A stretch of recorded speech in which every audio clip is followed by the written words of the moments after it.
Hello everyone, welcome back to my channel. আশা করি তোমরা সবাই খুব ভালো আছো। দেখো আমিও বেশ ভালো আছি, সুস্থ আছি।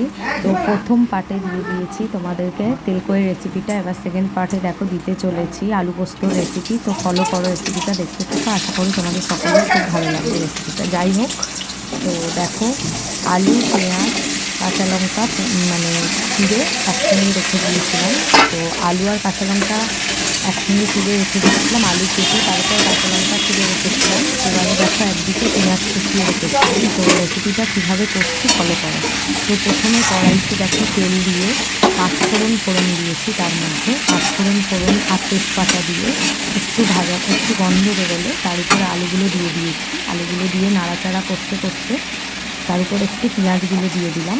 পেঁয়াজগুলো যেগুলো কুচিয়ে রেখেছিলাম দিয়ে দিলাম, নেড়ে চেড়ে তার উপর এবারে দেখো হলুদ গুঁড়ো, লঙ্কার গুঁড়ো সামান্য, জিরের গুঁড়ো দিয়ে নেড়ে চেড়ে এবারে যে পেস্টটা করে রেখেছিলাম সেটা হচ্ছে পোস্ত, আদা একটু আর রাঁধুনি একসঙ্গে বেটে পেস্ট করে রেখেছিলাম। ওই পেস্টটাই দেখো দিয়ে দিচ্ছি।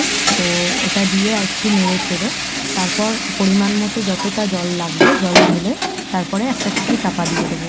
তো একটু সিদ্ধ হয়ে গেলে নামিয়ে নেবো, ব্যাস রেডি হয়ে যাবে আলু পোস্ত। তো দেখতে থাকো, রেসিপিটা ফলো করো। আশা করি সকলের খুব ভালো লাগবে রেসিপিটা।